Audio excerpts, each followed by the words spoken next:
Sentemo-nos.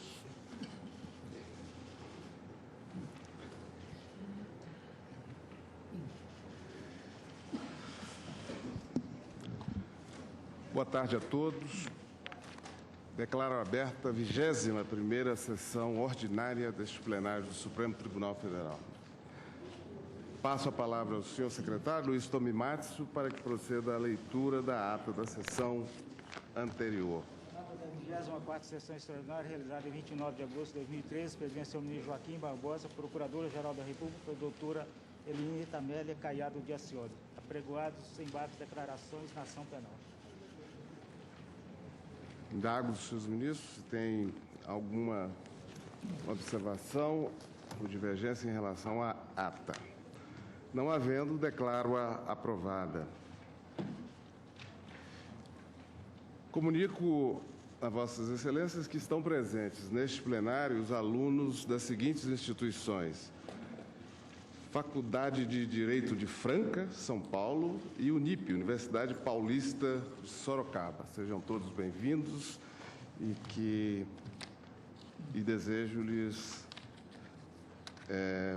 desejo a todos que esta sessão lhe seja de grande utilidade. Chamo a julgamento, em continuação, os embargos de declaração na ação penal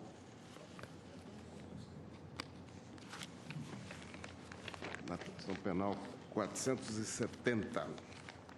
Começo pelos embargos. Vou deixar, senhores ministros, aquela questão sobre a qual tivemos dúvida para o final, para os dois últimos. Começo com o caso do acusado Pedro da Silva Correia de Oliveira Andrade Neto. Começo diretamente no voto, já que o relatório foi distribuído com antecedência.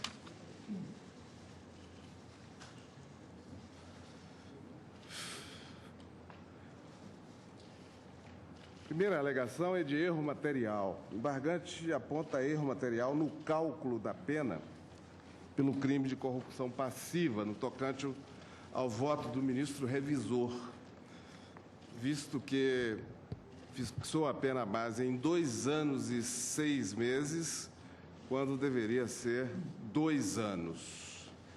Eu digo que a alegação é improcedente. Não há dúvida de que a pena efetivamente fixada foi a de 2 anos e 6 meses, conforme fundamentação lançada às folhas 58.252 a 58.253. Essa foi a pena aplicada e acompanhada pela maioria do plenário, conforme constou da proclamação do resultado e da ata de julgamento.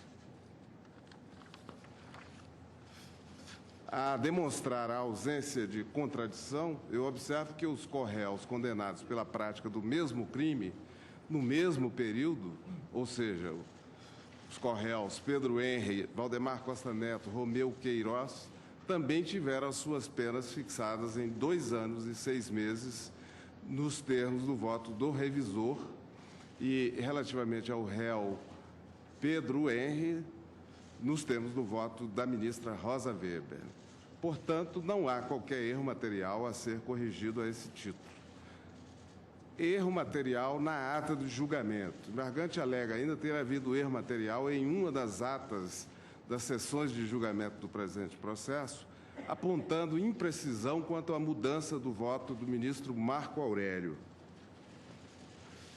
Em primeiro lugar, eu saliento que eventual equívoco no registro da ata deve ser feito nos termos do artigo 89 do regimento interno desta Corte, ou seja, cabe à parte, dentro de 48 horas, em petição dirigida ao presidente do tribunal, apontar a imprecisão e requerer a correção da ata, o que não ocorreu neste caso.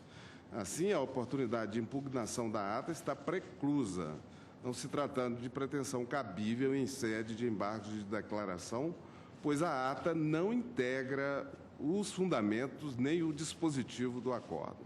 De qualquer sorte, A alegação eu enfrento a alegação dizendo que ela é manifestamente improcedente, pois não houve o apontado erro material na ata de julgamento. A ata retratou fielmente o decidido em cada sessão relativamente à qual ela foi lavrada.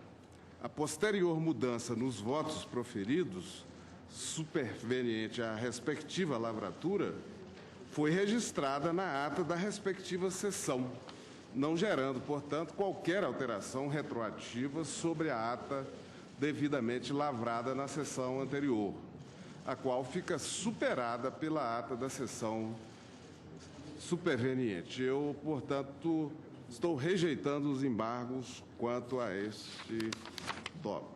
Passo adiante, porque logo a seguir vem a questão relativa ao cancelamento das notas taquigráficas, tema já decidido.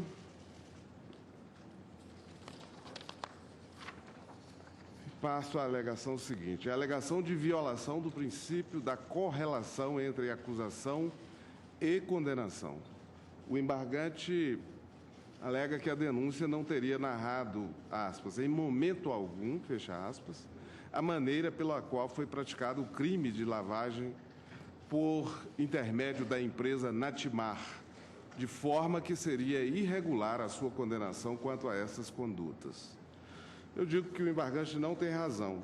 O acórdão ateve-se estritamente aos limites da peça acusatória, estando essa vertente da defesa técnica em absoluta dissonância com o exato teor da denúncia e com o conteúdo das declarações prestadas pelo próprio embargante. Eu colho da denúncia no item 6.1 o seguinte, aspas, presidente, o recebimento de vantagem indevida motivada pela condição de parlamentar federal dos denunciados José Janene, Pedro Correia e Pedro Henry tinha como contraprestação o apoio político do Partido Progressista. Nessa linha, ao longo dos anos de 2003 e 2004, Janene, Pedro Correia, Pedro Henry e João Cláudio Genu receberam aproximadamente R$4.100.000. Após formalizado o acordo criminoso com o Partido dos Trabalhadores, os pagamentos começaram a ser efetuados pelo núcleo publicitário financeiro, diz a denúncia. Os recebimentos, por sua vez, eram concretizados com o emprego de operações de lavagem de dinheiro para dissimular os reais destinatários dos valores que serviram como pagamento de propina. A primeira forma de recolhimento era implementada por intermédio de João Cláudio Genu, que agia conscientemente por ordem de José Janene, Pedro Correia e Pedro Henry. O segundo mecanismo para a obtenção dos recursos criminosos era por meio das empresas Bônus Banval e Natimar, utilizadas pelos denunciados do PP, para ocultar a origem e natureza delituosa e destinatários finais dos valores. Enfim, cito aquele trecho da denúncia já de todos bem conhecido. E concluo, assim, sobre as alegações de violação ao princípio da correlação entre a denúncia e a condenação, falta de exame adequado do crime de lavagem e erro da condenação pelo crime de corrupção passiva, o embargante tenta rediscutir o mérito da ação penal. Mas eu estou rejeitando estas alegações por considerar que há, sim, essa adequação entre acusação e condenação. Passo à alegação de dúvida quanto à atuação do co-réu José Janene. Para o embargante, o acórdão geraria dúvidas sobre os motivos que levaram o relator a entender que José Janene agiu, aspas, em nome dos outros réus do Partido Progressista, fecha aspas, desconsiderando a informação de que os valores foram repassados a candidatos apoiados pelo parlamentar citado, todos eles oriundos do norte do Paraná. Não existe qualquer dificuldade para o embargante compreender as razões de sua condenação, bastando uma leitura atenta do acórdão, como, por exemplo, as folhas 55.114 a 55.169, podendo-se destacar o seguinte trecho. Aspas. Paralelamente, os acusados Pedro Henri, Pedro Correia e José Janene, do Partido Progressista, receberam milhares de reais do Partido dos Trabalhadores, mediante 3 sistemáticas. Primeira, recebimento em espécie através do réu João Cláudio Genu. Segundo, recebimento em espécie através de funcionários da corretora Bônus Banval. Terceiro, repasse de dinheiro a pessoas vinculadas ao Partido Progressista através da corretora Bônus Banval. A solicitação de dinheiro ao Partido dos Trabalhadores foi feita pelos réus Pedro Henri e Pedro Correia. E destaca o trecho específico das declarações da testemunha Vadão Gomes, as folhas 1718 a 1722, e trecho esse que foi confirmado em juízo, folhas 42.974. Deixo de ler por ser extremamente longo. Leio apenas a parte final. A responsabilidade, aspas, a responsabilidade pela solicitação dos recursos ao Partido dos Trabalhadores em troca do apoio parlamentar do Partido Progressista na Câmara dos Deputados coube aos réus José Janene, Pedro Henri e Pedro Correia. Como salientei, tais pagamentos destinados pelo Partido dos Trabalhadores aos parlamentares acusados efetuaram-se exatamente no momento de votação da reforma tributária na Câmara. O segundo turno da PEC 41 de 2003 ocorreu precisamente no dia 24 de setembro de 2003, em que foram efetuados pagamentos a 2 intermediários dos parlamentares acusados, dentre eles os réus do Partido Progressista. E prossegue. Parte dos recebimentos foi, inclusive, confirmada pelo acusado Pedro Correia, logo depois das denúncias do acusado Roberto Jefferson. Em documento datado de 18 de agosto de 2005, Pedro Correia declarou por escrito, atendendo à solicitação do senhor João Cláudio Genu, que este assessor parlamentar havia comparecido à agência do Banco Rural em Brasília nos dias 17 de setembro de 2003, 24 de setembro de 2003, 14 de janeiro de 2004, para buscar, respectivamente, os valores de R$300 mil, R$300 mil e R$100 mil, sob a orientação do Partido dos Trabalhadores, na implementação dos auxílios financeiros negociados com o Partido Progressista. Na ocasião, o réu Pedro Correia afirmou ainda que João Cláudio Genu entregou os valores na sede do Partido Trabalhista, na sede do partido, no 17º andar do anexo 1 do Senado Federal. Prossegue mais adiante. No mesmo depoimento, o acusado Pedro Correia afirmou ainda o seguinte, aspas, senhor deputado Carlos Sampaio, então o partido teria autorizado o deputado Janene a buscar o dinheiro sem origem? Resposta do deputado Pedro Correia. O partido autorizou. O deputado Janene conseguiu os recursos. E o que tinha de informação era que o PT, num momento próximo, faria então essa doação e contabilizaria isso. Como não foi feita essa contabilização, nós nunca contabilizamos esse recurso, porque o recurso não tinha o doador. Fecha aspas. Não existe, portanto, espaço, digo eu, para qualquer dúvida acerca da comprovação dos crimes praticados pelo embargante, em coautoria com o corréu José Janene. As alegações do embargante estão, como se percebe, em total de sintonia com a prova coletada nos autos e devidamente indicada no acórdão embargado.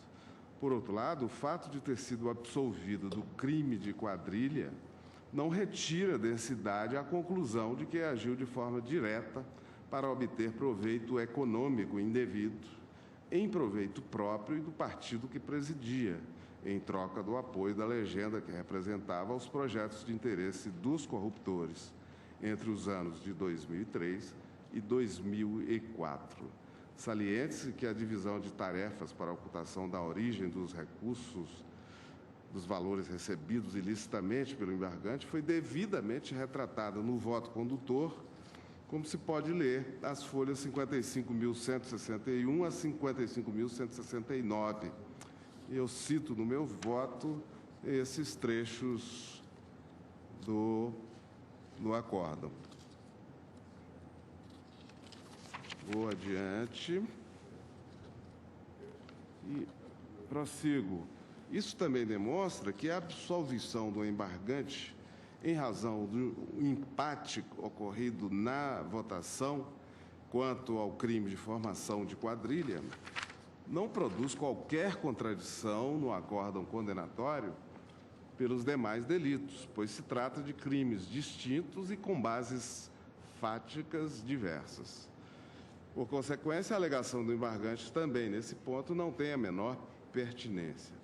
Tampouco houve a contradição na análise das provas, inclusive em relação à alegada ausência de antagonismo entre o partido do embargante e o partido do governo. Essa matéria é inteiramente incabível em sede de embargo de declaração. Mas, de toda sorte, eu insisto em dizer que há clareza, coerência e precisão no acórdão condenatório, conforme se pode verificar do seu inteiro teor e, notadamente, do trecho já destacado, de folhas 55.114 a 55.169. Com efeito, a convicção desta Corte, no sentido da condenação do embargante dos seus corréus, deu-se com base em vários fundamentos, que se comunicam e se complementam, sendo absolutamente improcedente a alegação de contradição quanto às provas dos autos. Afasto, portanto, as alegações de contradição no voto condutor neste ponto. Passo à alegação seguinte, que é a de que seria aplicável a atenuante da confissão espontânea.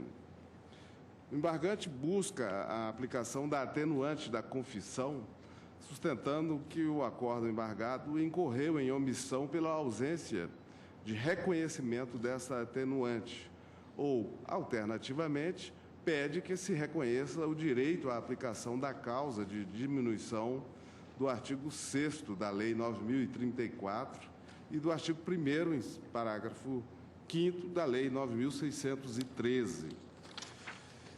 Eu digo, não há omissão no acórdão embargado sobre esse tema, pois está expresso no voto condutor que, aspas, inexistem circunstâncias agravantes que possam prejudicar ou atenuantes que permitam favorecer o réu, motivo pelo qual a sua sanção deve permanecer naquele mesmo patamar. Na terceira e última fase da dosimetria, inexiste qualquer causa de diminuição ou de aumento de pena, e assim torna a definitiva em 2 anos e 6 meses de reclusão, mais 25 dias multa. Fecha aspas. Portanto, não foi reconhecida qualquer atenuante ou causa de diminuição. A motivação está estampada no voto condutor e nas notas, destacando-se das notas a seguinte observação feita pelo relator, os seguintes termos, aspas, eu agora já estou com melhores condições para dizer que não houve propriamente uma confissão. O que houve foi a admissão do fato do recebimento, mas todos esses réus entendiam e alegavam que não viam isso como algo penalmente relevante. Alegação não acolhida pelo tribunal. Por isso, eu indefiro essa postulação feita em memorial. Fecha aspas, isso encontra as folhas 59.293. Quanto ao fato de estar consignado no voto escrito o verbo confessar, isso não diz respeito à prática do delito, mas a determinados recebimentos que, na verdade, já estavam cabalmente provados nos autos. Daí porque ficou esclarecido no próprio julgamento que o termo confissão foi utilizado apenas coloquialmente e não tecnicamente. Assim, improcede a pretensão de conferir efeito jurídico a essa expressão de forma alheia ao significado real dela decorrente, já expressamente consignado no acórdão condenatório. Eu rejeito também esta alegação. Passo à alegação de omissão na fixação da pena do crime de corrupção passiva. O embargante argumenta que o acórdão é omisso em sua fundamentação porque dele não constariam os votos de alguns ministros da Corte. O argumento é manifestamente improcedente. Os ministros, ou seja, aqueles habilitados a votar segundo a metodologia definida para a fixação da dosimetria, decidiram o quantitativo das penas aplicadas ao embargante, como bem retratado na ata da sessão de julgamento respectiva, não sendo necessária a juntada da fundamentação dos votos vogais ou os apartes de todos ao acórdão, como, aliás, já assentado linhas atrás no presente voto. Mas, de qualquer forma, eu cito nesse voto a ata de julgamento, que se encontra às folhas 59.339. Sem pertinência, portanto, a alegação de omissão. A seguinte alegação é de nulidade do voto do ministro Aires Brito, já está superada. A próxima é de contradição decorrente da metodologia do julgamento. Eu concluo, então, pela rejeição na integralidade dos embargos opostos por Pedro Correia. Como voto? Como voto, ministro Barroso? Ministro Teori? De acordo. Ministra Rosa? Ministro Fux? Com Vossa Excelência. Ministro Toffoli. Senhor presidente, há um ponto apenas de divergência quanto àquela retificação de ata. Sim. Que eu estou acolhendo. Eu digo o seguinte: colhe-se da ata no que tange o delito em questão, quadrilha, a seguinte informação, e cito da ata. Prosseguindo no julgamento quanto ao item 6 da denúncia, o ministro Joaquim Barbosa, relator, julgou procedente a ação para condenar os réus Pedro da Silva Correia de Oliveira Andrade Neto, item tais, Pedro Henri Neto, itens tais, João Cláudio de Carvalho Genu, itens tais, pela prática dos crimes de formação de quadrilha, artigo 288 do Código Penal, corrupção passiva, artigo 217 do Código Penal e lavagem de dinheiro.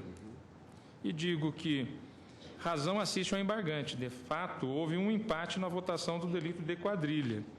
Dos debates do julgamento, colhe-se que o ministro revisor, no voto que proferiu pela absolvição da quadrilha, foi acompanhado por mim, pelas ministras Rosa Weber e Carmen Lúcia e pelo ministro Marco Aurélio. E o acórdão bem reflete o ocorrido, a fazer constar o seguinte, item 17, absolver o réu Pedro da Silva Correia de Oliveira Andrade Neto do delito de formação de quadrilha. Artigo 288 do Código Penal, item 6.1b.1 da denúncia, nos termos do voto do ministro Ricardo Lewandowski, revisor, em face do empate verificado, folhas tais, grifos conforme a original. Eu digo, senhor presidente, que na própria turma, de ofício, muitas vezes por erro material, nós retificamos a ata de julgamento. Isso independente, inclusive, de provocação das partes. Na primeira turma, nesse ponto, o ministro Marco Aurélio sempre assenta a divergência. Ele entende que não pode, após a sessão de julgamento, retificar a ata do julgamento, mas é voz única na turma. Enquanto não encerrado o julgamento, é possível Sim. a retificação. Sim. Agora, se Vossa Excelência me permitir, Pois o não. presidente apontou que na ata seguinte houve o registro.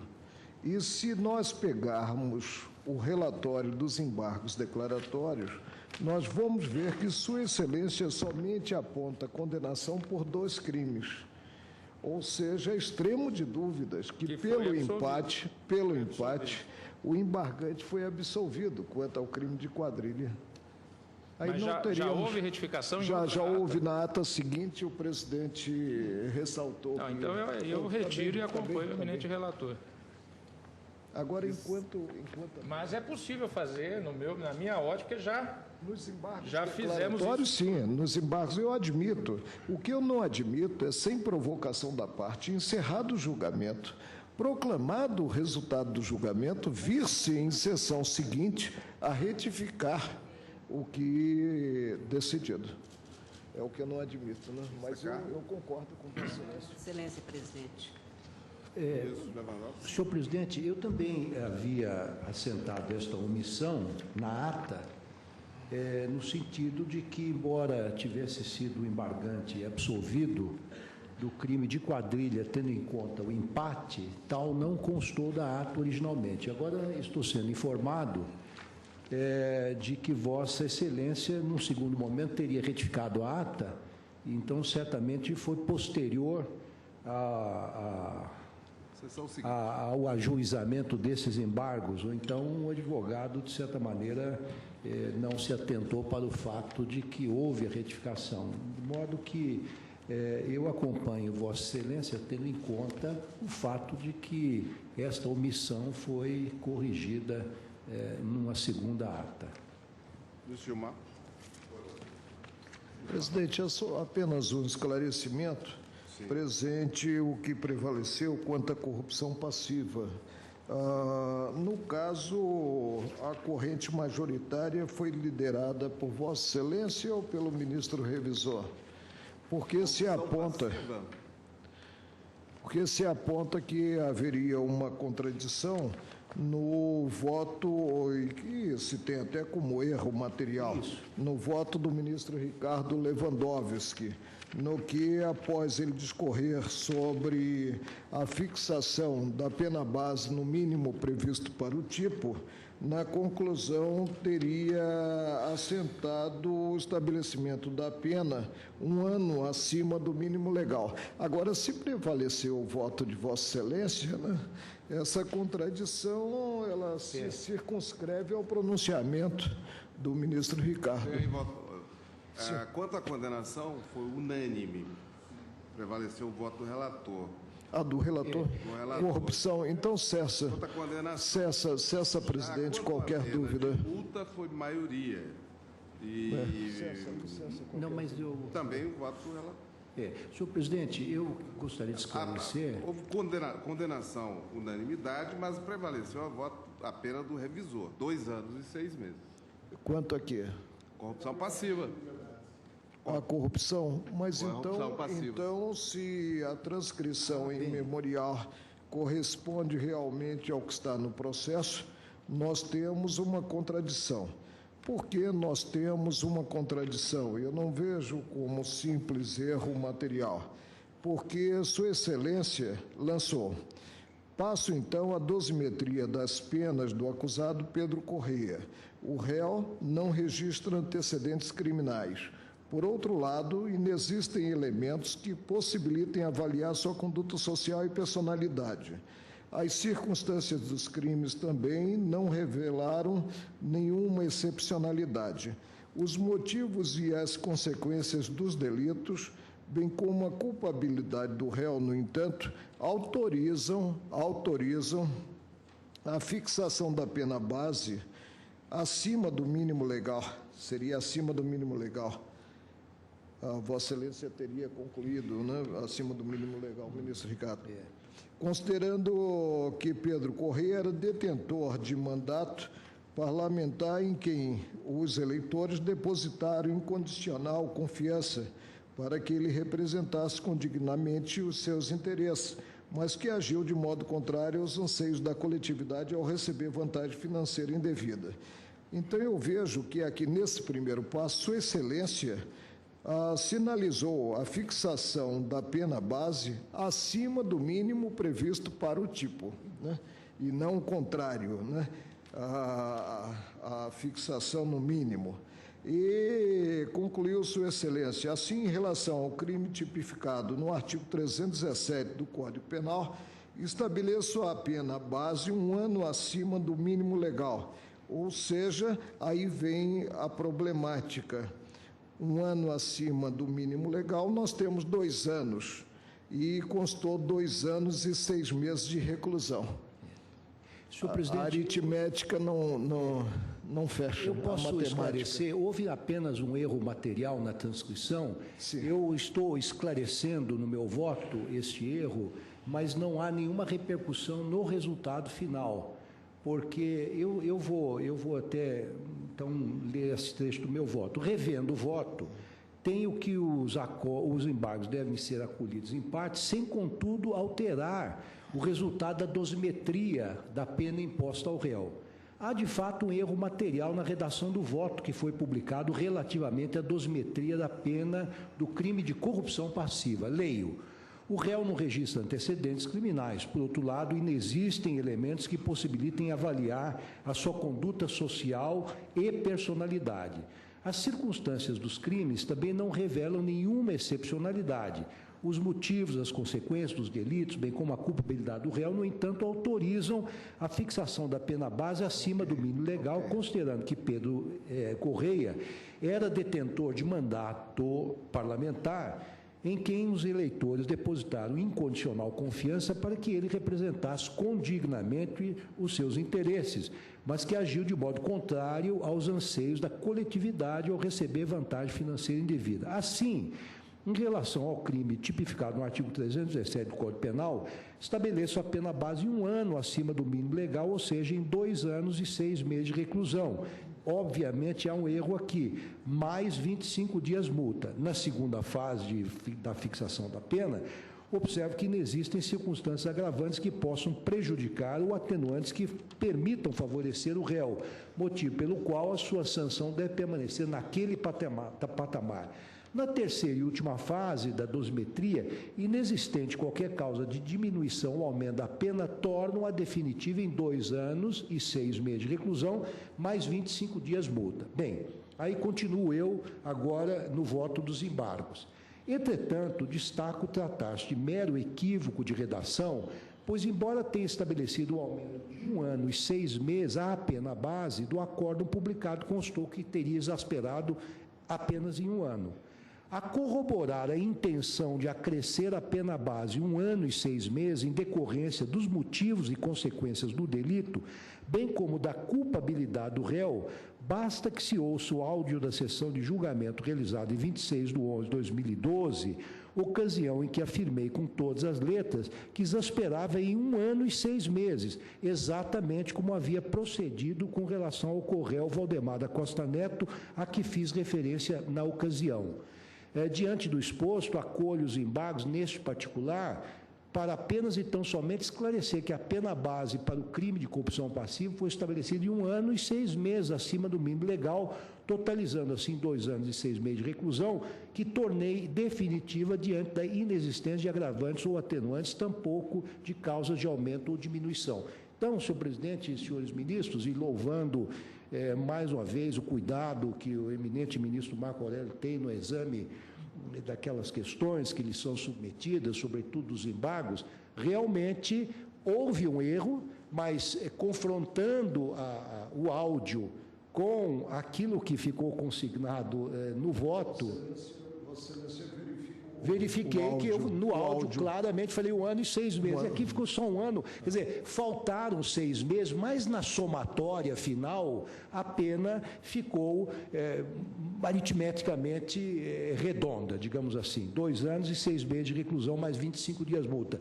Eu até, para não tomar tempo da corte, quando apenas estava esclarecendo aqui um erro material, eu, então, não li o voto, mas o ministro Marco Aurélio, com a sua cuidade sempre, pegou essa questão, mas não há nenhuma alteração do resultado.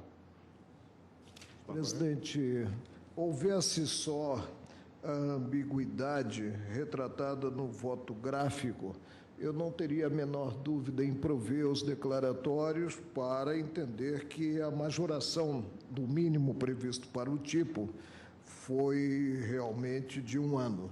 Mas Sua Excelência afirma que fez o cotejo do que se contém no voto propriamente dito, físico, com o áudio, com o voto proferido em sessão.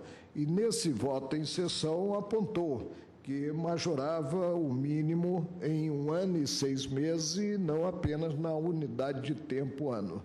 Então, corrigido o erro material, né, nada a retificar. Obrigado pela observação.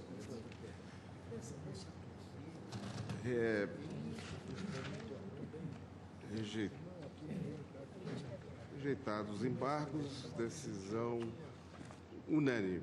Ministro Lewandowski fez pequena correção de erro material em seu voto, sem, contudo, qualquer efeito infringente.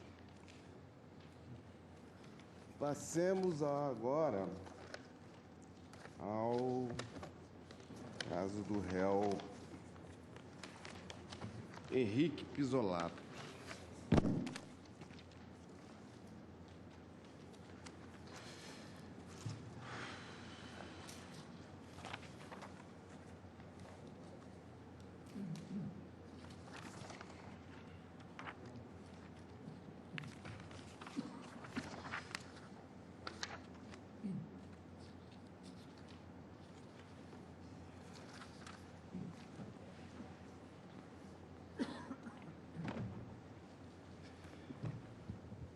Pedido de desmembramento do feito em relação ao embargante. Esse pedido tem uma pequena nuance em relação àqueles outros pedidos formulados em outros embargos que nós resolvemos no primeiro dia. Aqui, o embargante sustenta que há 2 processos em trâmite no primeiro grau de jurisdição, no quais se apura a participação de outros gerentes do Banco do Brasil no desvio de recursos públicos de que o embargante foi acusado. Sustenta que, nos termos do artigo 76 do Código de Processo Penal, o seu julgamento deveria ocorrer no primeiro grau de jurisdição, juntamente com os outros suspeitos da prática do delito, todos eles sem prerrogativa de foro perante esta Corte. Ocorre que a questão do desmembramento do feito foi decidida pela Corte incontáveis vezes. Especificamente sobre esse mesmo pedido do embargante, o tribunal assim se pronunciou no julgamento do 20º agravo regimental interposto nestes autos. Eu cito e leio apenas o item final do acórdão, aspas. A possibilidade de outros suspeitos virem a ser denunciados pelo mesmo delito porque o agravante foi condenado, o foro competente não cerceia o direito de defesa, que foi amplamente garantido no curso desta ação penal. Agravo regimental desprovido. Fecha aspas. Por fim, cumpre mais uma vez ressaltar que esse e outros desmembramentos foram solicitados há cerca de 7 anos, inclusive na própria denúncia que esclareceu a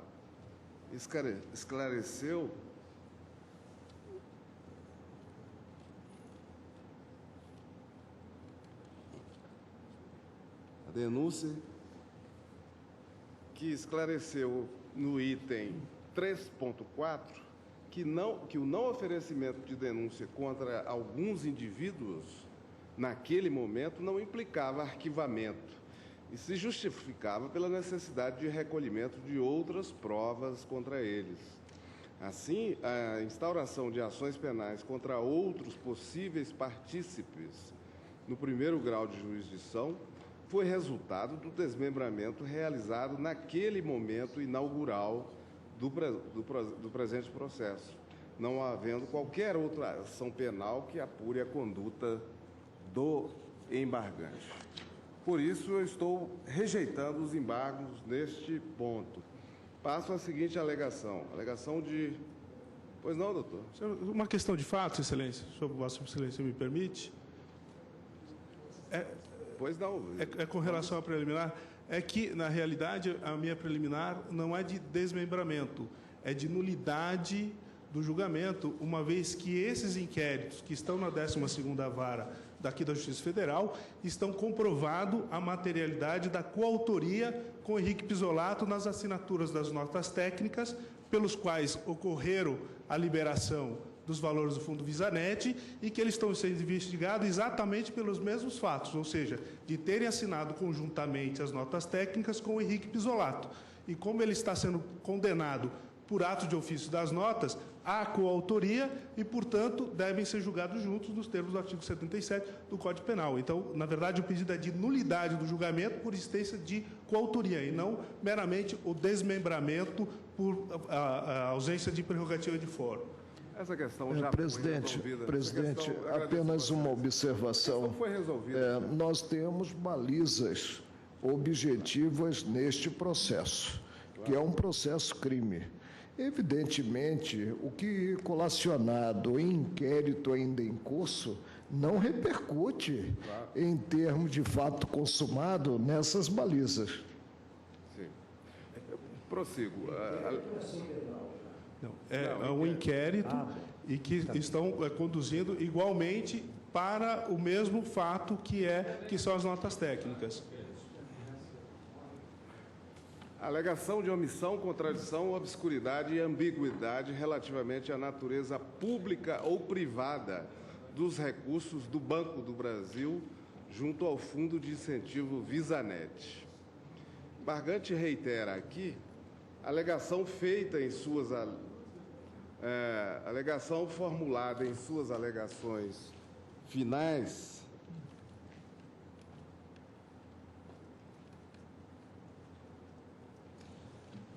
a qual foi devidamente enfrentada por este plenário. Trata-se da suposta natureza privada dos recursos oriundos do Fundo Visanet, que foram depositados na conta da empresa do réu Marcos Valério. O acórdão resolveu essa questão. Eu vou ler apenas um trecho que mostra claramente que essa questão foi resolvida no julgamento do mérito. Aspas. O argumento de que não haveria peculato porque os recursos seriam privados não se sustenta. Como acionista da Companhia Brasileira de Meios de Pagamento, Visanet, o Banco do Brasil era destinatário, na proporção da sua participação acionária, de verba anual oriunda do Fundo de Incentivo Visanet. Quer dizer, o dinheiro era propriedade do Banco do Brasil, tendo, por isso, natureza pública. Ainda que se pudesse admitir cuidar-se de bem de natureza particular, o tipo objetivo da infração penal imputada aos réus prevê como conduta típica a apropriação ou desvio pelo funcionário público de dinheiro, valor ou qualquer bem móvel, sejam públicos ou particulares, que estejam em sua posse. Fecha aspas. Como se vê, a questão foi sim decidida no mérito, sem qualquer omissão, contradição, ambiguidade ou obscuridade. A seguinte alegação é de ausência de ato de ofício e de dolo do embargante na prática do crime de peculato. Relativamente às alegações de inexistência de ato de ofício que conferisse ao embargante o poder de determinar a liberação dos recursos do Fundo Visanet e a suposta ausência de dolo na prática do delito, a pretensão ao reexame do mérito aqui é evidente. Só para recuperar a memória sobre as provas e fatos da ação penal, lembremos que o próprio embargante afirmou perante a CPMI dos Correios que efetivamente assinou as notas técnicas que determinaram a transferência dos recursos do Banco do Brasil junto ao Fundo Visanet para a empresa DNA Propaganda, dos Correios Marcos Valério, Ramon e Cristiano. Naquela ocasião, em depoimento no qual lhe fora permitido, inclusive, proceder à leitura das declarações que deveria prestar, o embargante alegou que teria recebido ordem do ex-ministro Luiz Guxiquem para assinar as notas técnicas, o que não foi confirmado no curso da ação penal, levando à absolvição deste último. Como constou do acordo embargado, depois da, aspas, descoberta dos vultosos depósitos oriundos do Fundo Visanet nas contas da DNA Propaganda, ocorridos de modo concentrado no período em que o réu era diretor de marketing do Banco do Brasil, o senhor Henrique Pisolato alterou a sua versão original sobre os fatos, passando a alegar em depoimento à CPMI que procurou o então ministro Luiz Guxiquem para conversar sobre esses recursos mantidos no Fundo Visanet. Admitiu em seu depoimento que estava ciente de que esses recursos teriam o seu emprego definido e operacionalizado por sua diretoria. Se encontram as folhas 254 do apenso 83, bem como as folhas 52.417. Inexiste, assim, qualquer vício a ser sanado, como também não houve qualquer margem para dúvida quanto à prática dolosa dos delitos que foram imputados ao embargante neste tópico. Razão pela qual eu rejeito os embargos também nesse ponto. Passo à seguinte alegação.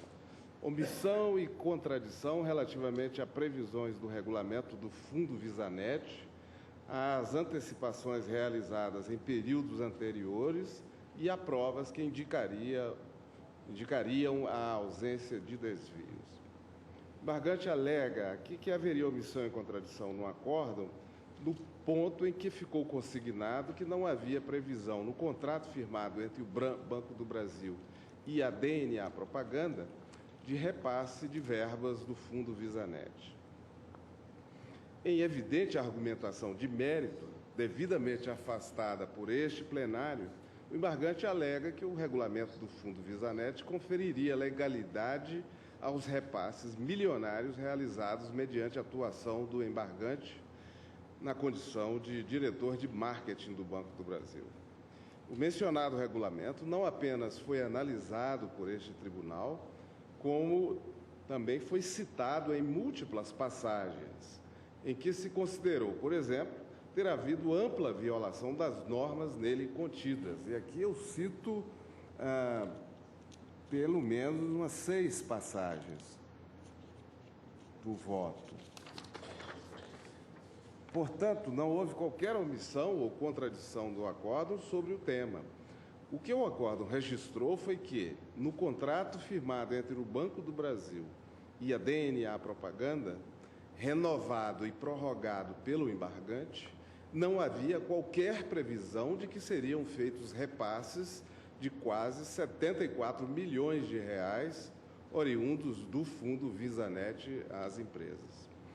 Assim, está mais do que evidente a ausência de qualquer omissão ou contradição que prejudique a compreensão dos fundamentos da condenação do réu por este plenário.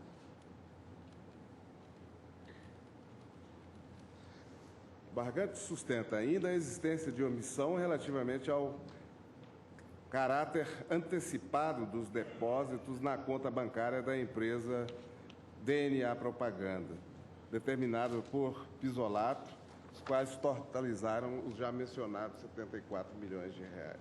Sustenta que já houve antecipações nas gestões anteriores à sua. Tal argumento também é manifestamente improcedente. O acordo embargado tratou desse tema em várias passagens, com total acuidade e clareza, destacando-se o seguinte: primeiro, que a eventual prática de ilícito por outras pessoas não é escusa aceitável, sendo certo que a possibilidade da prática de crime no período anterior também foi submetida à investigação, segundo constou do relatório de auditoria do Banco do Brasil, mencionado no acórdão as folhas 52.372. Segundo, o dolo da prática do crime pelo embargante Pisolato em conluio com os corréus Marcos Valério, Cristiano e Ramon, com destaque, entre outras provas, para a data da prorrogação do contrato assinada pessoalmente pelo embargante Pisolato e os subsequentes repasses milionários para a conta bancária da DNA Propaganda, fato esse que se encontra as folhas 52.360 do acordo embargado.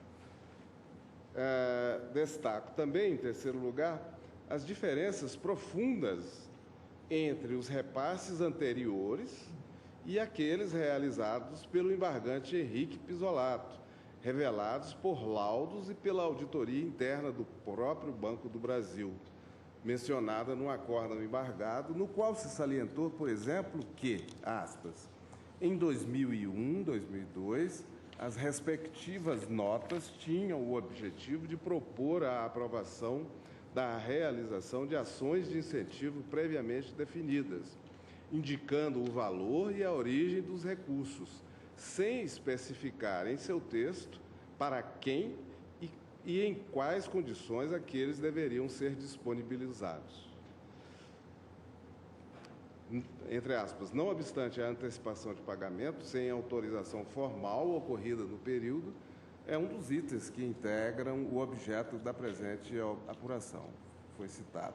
Folhas 52.372. Com efeito, digo eu, como destacado as folhas 52.360 a 52.361 do acórdão, o contrato de publicidade da DNA Propaganda com o Banco do Brasil foi prorrogado por ato unipessoal do embargante pelo prazo de 5 meses, enquanto não se realizava uma nova licitação para a contratação de empresas de propaganda pelo Banco do Brasil.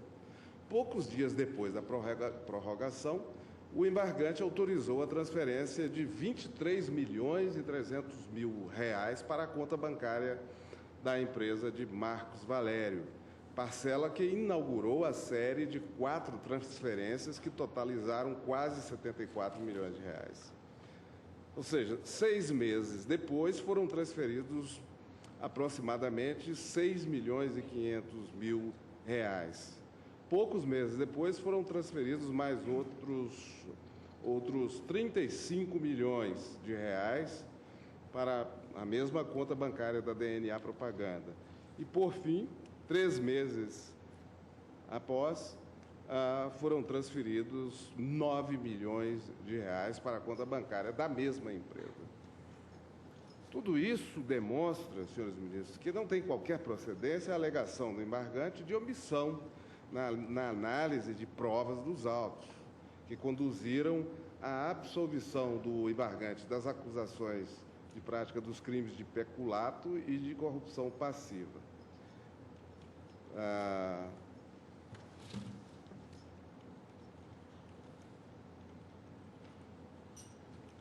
Que conduziriam à absolvição. O acórdão foi exaustivo na análise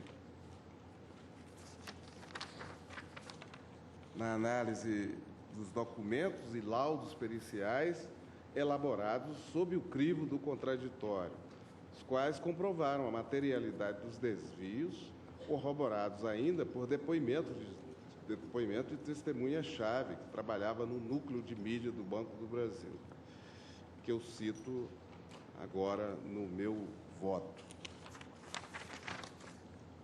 Tudo isso está citado em nota de rodapé, depoimento, laudos.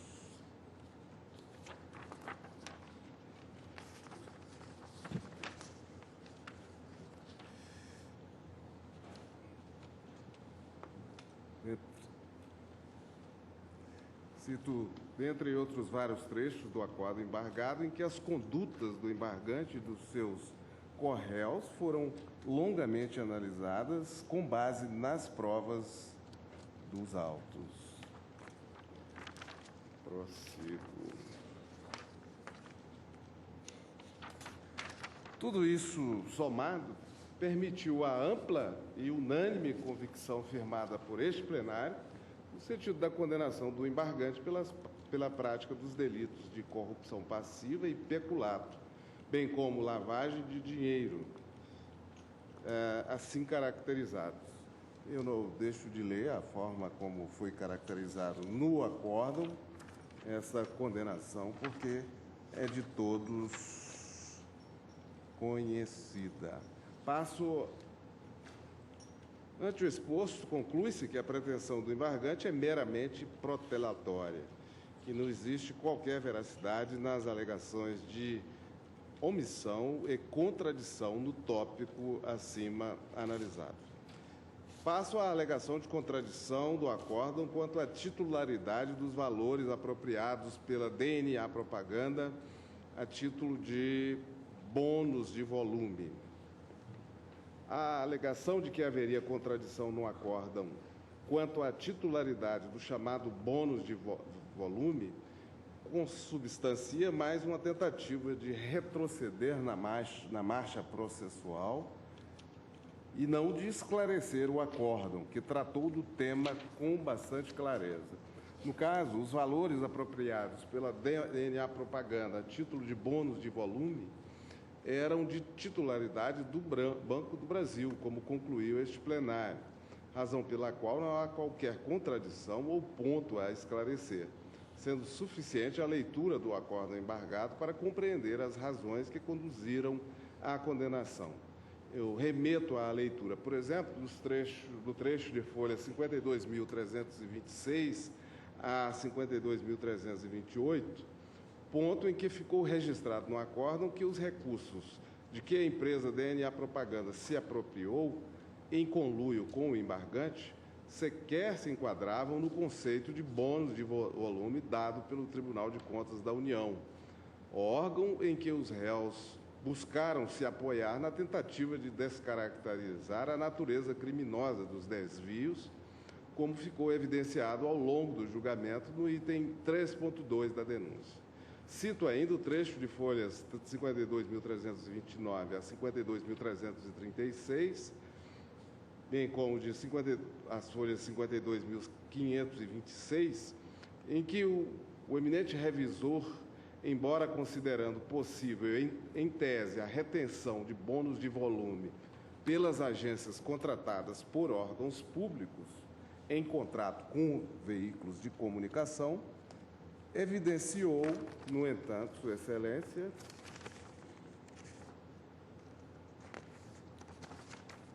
que no caso concreto, pelo qual o embargante foi condenado, aspas, a agência DNA desvirtuou a natureza do citado plano de incentivo ao emitir inúmeras notas fiscais a título de bônus de incentivo para empresas que não são veículos de comunicação. Fecha aspas. Não há, portanto, qualquer contradição ou omissão a ser sanada. Passo ao último tópico deste recurso. O pedido de reforma da dosimetria da pena de prisão e da pena de multa aplicadas ao embargante.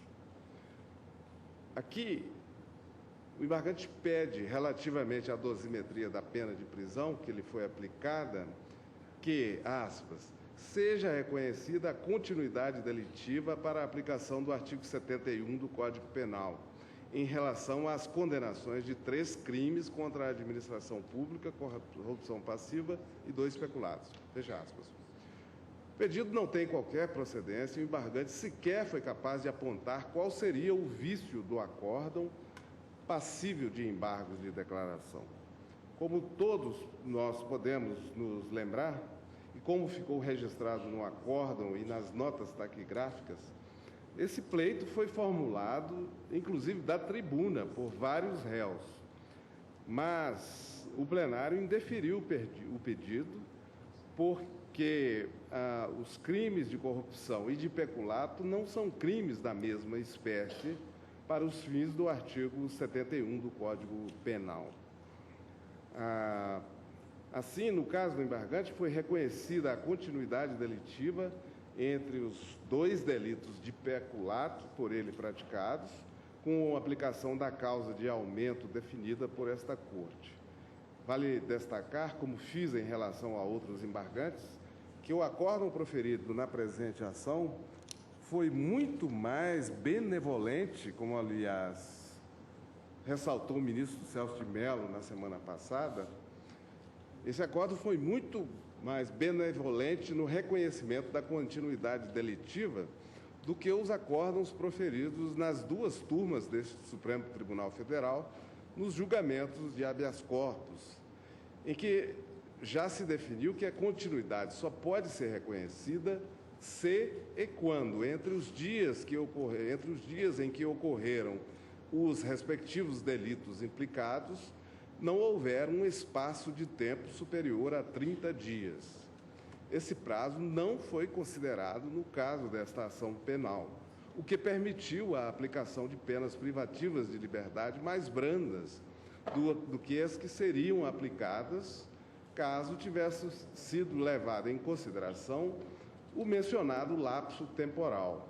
Fatalmente, haveria concurso material entre todos os desvios pelos quais os réus foram condenados. Finalmente, quanto à alegação de que teria sido violado o princípio da proporcionalidade na aplicação da pena de multa, trata-se de mais um argumento de mérito, incabível na sede de embargos de declaração. Basta salientar que este plenário decidiu no sentido da aplicação de penas de multa proporcionais à gravidade concreta dos comportamentos de cada acusado na prática dos delitos, em atenção às circunstâncias judiciais negativas demonstradas no acordo. Considerando que as penas privativas de liberdade e de multa têm natureza e finalidades distintas, não se pode falar em contradição ou desproporcionalidade nas dosimetrias comparadas. Aliás, a pena de multa tem os seus patamares mínimo e máximo previstos na parte geral do Código Penal, sendo ampla o suficiente para permitir ao juiz analisado o caso, que o juiz, analisado o caso concreto, aplique a pena com base nos critérios do artigo 59 do Código Penal, segundo o qual as penas devem ser aplicadas, aspas, conforme seja necessário e suficiente para a reprovação e prevenção do crime. Fecha aspas. É o que consta, por exemplo, das folhas 59 e 640 do acórdão embargado e de todos os demais trechos de fixação de dosimetria. Na definição do valor dos dias multa, considerou-se a notória capacidade econômica do embargante, que há mais de 8 anos já recebia vencimentos, já há cerca de 20 anos, recebia vencimentos mensais da ordem de 40 mil reais, além de rendas referentes a aluguéis de imóveis, segundo as suas próprias declarações, conforme ficou registrado no acórdão as folhas 58.076. Assim, estando claramente indicada a pena de multa aplicada e os critérios que conduziram à sua definição, trata-se inegavelmente de pretensão voltada pura e simplesmente ao adiamento do início da execução da condenação. Por todo o esforço, eu voto pela rejeição total dos embargos. Ministro Barroso. Ministro Teori. Ministra Rosa. De acordo, presidente. Ministro Fux. De acordo. Ministro Toffoli, ministra Carmen. De acordo, presidente. Ministro Lewandowski. Rejeito. Presidente, todos sabem que tenho procurado no ofício judicante conciliar celeridade e conteúdo, inclusive apenas versando o que entendo indispensável ao julgamento em termos de colegiado. Nos diversos embargos declaratórios, não tenho repetido os votos proferidos nos anteriores, quando as matérias repetidas surgiram pela vez primeira. Quero tornar extremo de dúvidas para, inclusive, se for o caso, retificação do que é anotado pelo secretário que guardo a coerência quanto ao convencimento pretérito e que, portanto, o fato de haver silenciado não implicou, porque não reconheço esse instituto na minha vida judicante, a ressalva do entendimento pessoal no mesmo julgamento, no mesmo processo, né? Por isso eu pediria a Vossa Excelência que recomendasse ao secretário que tomasse de empréstimo, quanto aos embargos subsequentes, o que veiculei nos primeiros. Tá anotado. Mas, no mais, acompanho Vossa Excelência neste caso. Licença. Vossa Excelência, senhor presidente. Rejeitados os embargos do réu Henrique Pisolato. Decisão unânime. Passo agora a examinar os embargos do acusado. Agora, presidente, porque eu não sei se nesse caso são repetidas matérias dos primeiros em que eu votei vencido, né? Porque aí nós precisávamos ver, né? Qual? Desse que nós terminamos? É, porque tem anotado.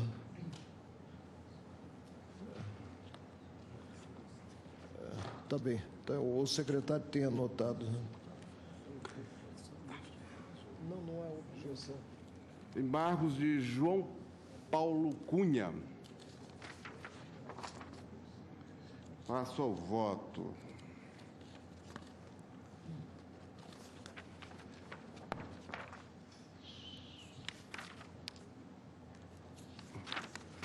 Primeira alegação é de contradição na dosimetria da pena do crime de corrupção passiva. O embargante, comparando os fundamentos dos votos proferidos quanto à dosimetria das penas aplicadas pela prática dos 3 diferentes crimes que lhe foram imputados, alega a existência de contradição, pois a pena base do crime de corrupção passiva foi elevada em patamar superior ao aplicado para a dosimetria da pena do crime de peculato e também do crime de lavagem de dinheiro, por cuja prática foi punido com pena mínima. Eu digo que não há contradição alguma. As penas aplicadas são distintas, tendo em vista exatamente a individualização feita para cada infração nos termos dos fundamentos lançados no acordo. A reprimenda sempre foi calculada de modo a ser proporcional à gravidade e à reprovabilidade da conduta do embargante na perpetração de cada um dos delitos. Em suma, por se tratar de crimes diversos que seguiram iter criminis próprios, não há como se comparar a pena base aplicada a cada um. Por isso, à luz dos fundamentos adotados no acordo embargado, a pretensão de pena mínima para os crimes de corrupção e peculato foi rejeitada pela Corte, em decisão que não padece de qualquer vício a ser corrigido por esta via dos embargos de declaração. Com efeito, o caminho percorrido para se chegar à pena final foi devidamente indicado no voto condutor, sendo o acordo embargado claro e transparente, sem margem para qualquer dúvida sobre os motivos que conduziram à elevação das penas base dos crimes de corrupção passiva e peculato. Basta que se proceda à leitura dos fundamentos empregados na dosimetria das penas referentes a cada um dos delitos pelos quais o embargante foi condenado, para que se fique esclarecido sobre os diferentes motivos que embasaram cada uma das penas. Em conclusão, seguindo as diretrizes legais, as penas impostas ao embargante estão plenamente justificadas e proporcionais às circunstâncias judiciais descritas no acórdão embargado, razão pela qual são claros os propósitos meramente protelatórios do embargante. Rejeito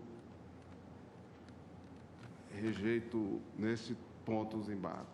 Passo às alegação de omissões, contradições e obscuridade do acórdão na condenação pela prática do crime de lavagem de dinheiro.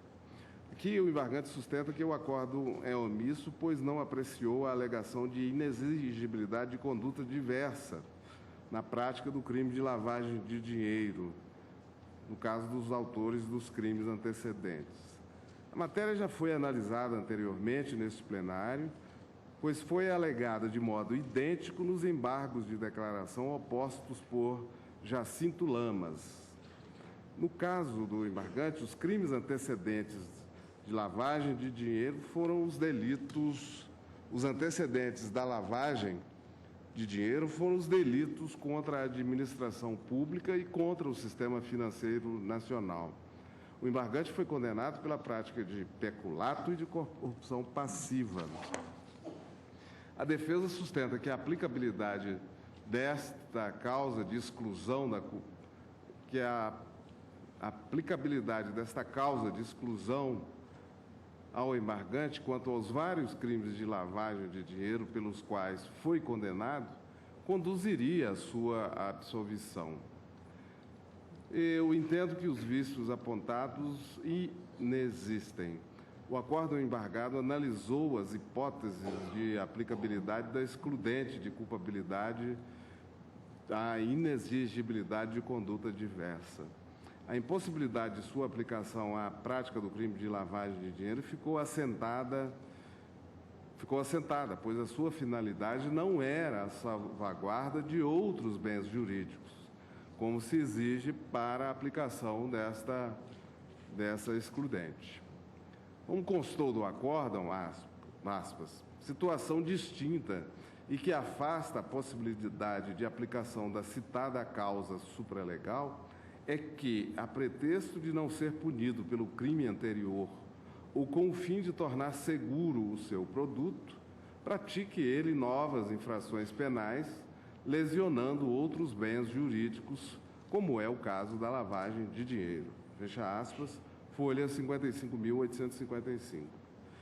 Assim como se extrai do acórdão, para que se verifique essa excludente de licitude, o próprio agente não pode ser autor doloso de um crime antecedente e, para assegurar a impunidade desse crime, praticar o outro delito. Ou seja, a causa de exclusão de licitude mencionada só é aplicável quando a conduta do agente se destina à proteção de bens jurídicos, não à ocultação de crimes.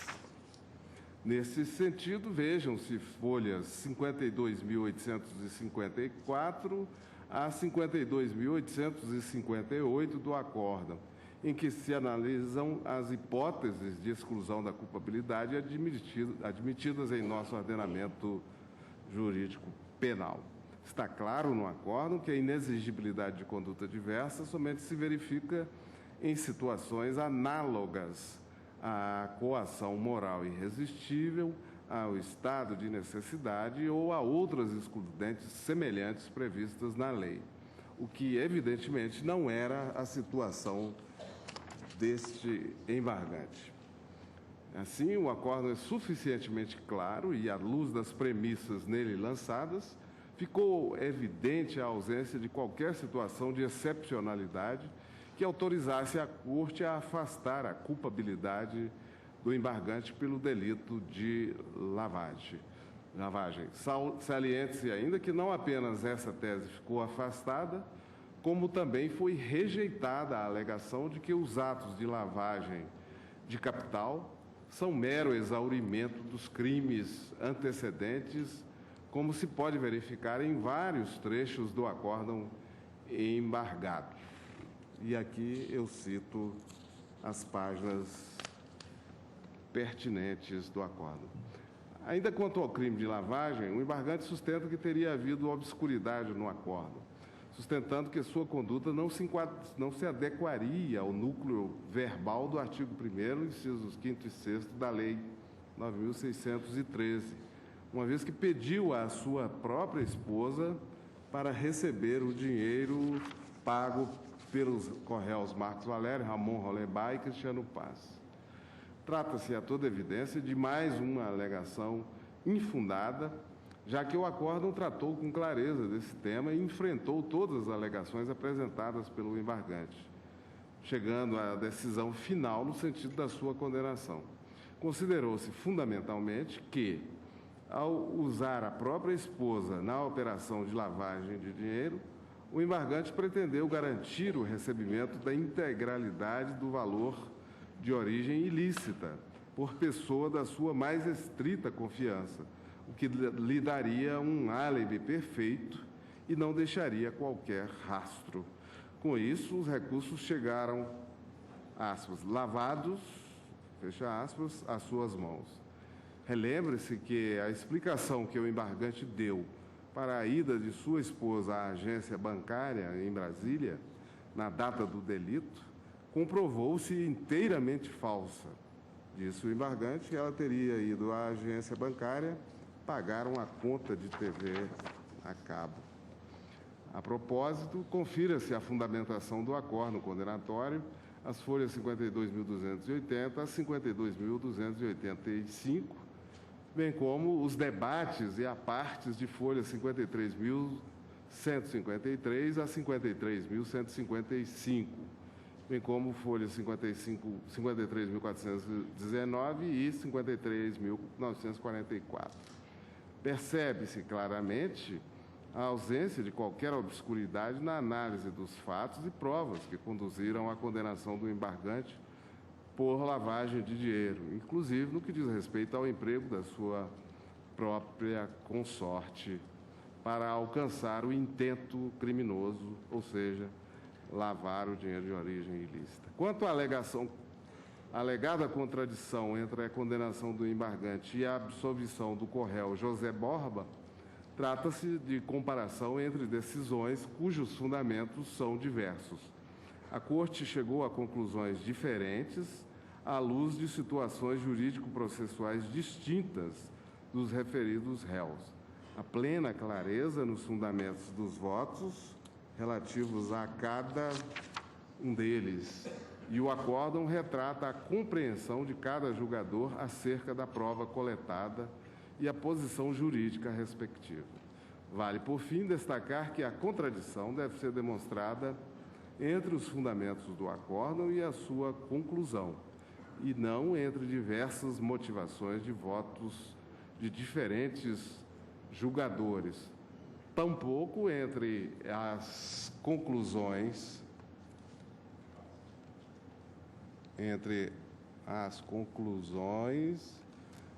relativas a outro réu, em relação ao qual os fatos e provas foram considerados distintos pela maioria.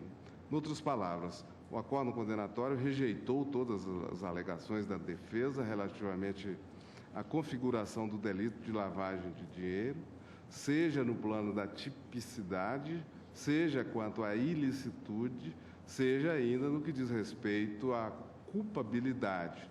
Tudo isso sem incorrer nos vícios que agora são apontados. Eu rejeito, portanto, também esta alegação. Passo à alegação de omissão quanto à definição do valor total e exato do dano causado pela prática do crime de peculato. O embargante alega que o acórdão seria omisso por ter deixado de fixar o valor do dano causado ao patrimônio público pelo embargante. Esse argumento também já foi analisado anteriormente no julgamento dos embargos de declaração de Ramon Rollebaum. O acórdão embargado tratou direta e expressamente desse tema, as folhas 58.073, decidindo que a apuração exata do valor do dano causado pela infração deverá ser feita nas vias adequadas, pois a ação penal não se destinou ao cálculo desse valor, mas tão somente à verificação da existência dos vícios, da existência dos desvios, tendo sido confirmada a materialidade do delito. Constou do voto do ministro Gilmar Mendes, por exemplo, o seguinte, aspas, trata-se de recurso público e seu desvio, independentemente do quanto é tipificado criminalmente, fecha aspas.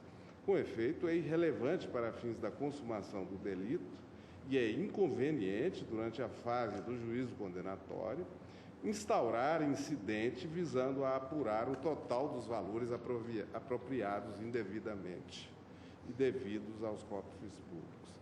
Por esse mesmo motivo, no capítulo específico do voto condutor, em que se tratou do tema da, aspas, fixação de valor mínimo para a reparação dos danos causados pela infração, fecha aspas, ficou expresso que esse valor não seria fixado, aspas, tendo em vista a inexistência de pedido formal nesse sentido, seja pelas pessoas que suportaram o prejuízo, seja pelo Ministério Público Federal, que somente apresentou tal pleito nas alegações finais, o que impossibilitou o exercício do contraditório e da ampla defesa, especificamente sobre essa questão da fixação do montante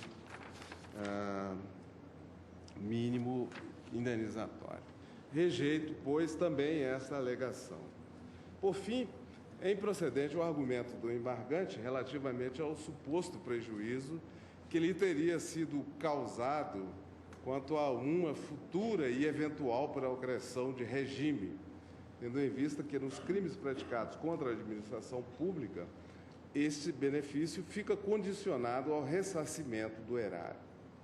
Cuida-se de fundamento completamente estranho à análise do mérito da ação penal, na qual não há qualquer consideração sobre os requisitos para a obtenção do benefício da progressão de regime. Essa questão somente será posta no momento em que o embargante começar o cumprimento da sua pena e preencher todos os demais requisitos objetivos e subjetivos.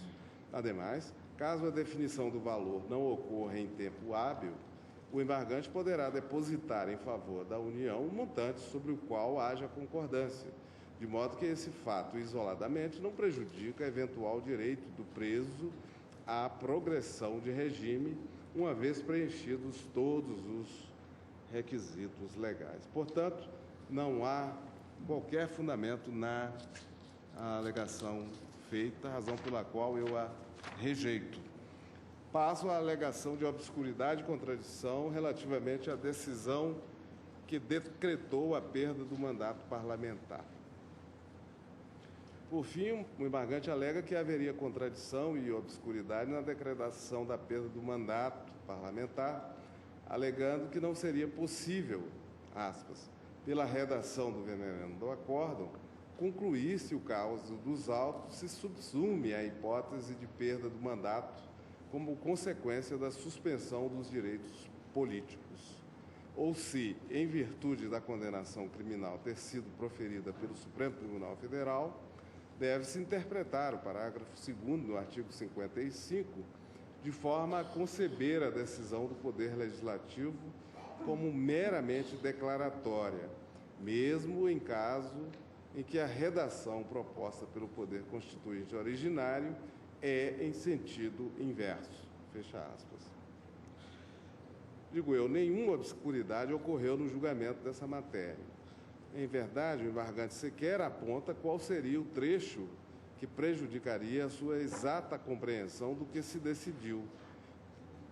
Nem diz qual seria a razão da ambiguidade ou contradição relativamente a essa matéria.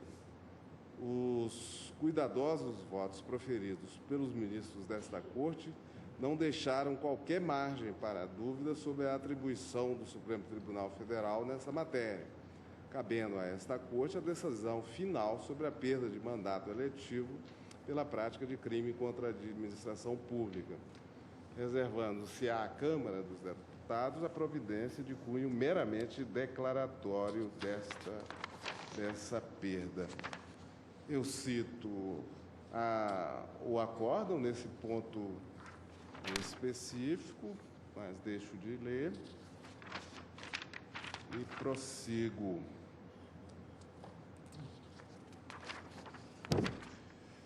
Em face da clareza dessa conclusão e do registro integral dos votos e dos debates que culminaram em exaustivo exame desta matéria, é imperioso concluir que o embargante está imbuído do propósito meramente protelatório com mais esta alegação. Rejeito, portanto, todas as alegações formuladas pelo embargante João Paulo Cunha. Ministro Barroso. Em face dos limites objetivos do mandato dos embargos de declaração, eu acompanho Vossa Excelência. Ministro Teori. De acordo. Ministra Rosa. Com Vossa Excelência, presidente. Ministro Fux. Com Vossa Excelência. Ministro Toffoli. Senhor presidente, apenas uma pequena divergência quanto à fixação do desvio no caso do peculato. No tocante ao delito do peculato, afirma que a omissão quanto ao montante pelo qual foi condenado. Aduz, para tanto, que nas alegações finais apresentadas em prol do embargante com relação à imputação de peculato no caso da SMPIB, a denúncia narrava que o valor do desvio praticado pelo embargante era de R$ 536.440,55. Então, na denúncia constou esse valor. Nas alegações finais, disse o parquet, diz o embargante, as alegações finais aduzem que, sob aspas, após a análise dos pagamentos efetuados no curso do contrato número tal, demonstrou que o valor desviado foi de R$ 1.077.857,81. E digo eu, a esse respeito, esclarece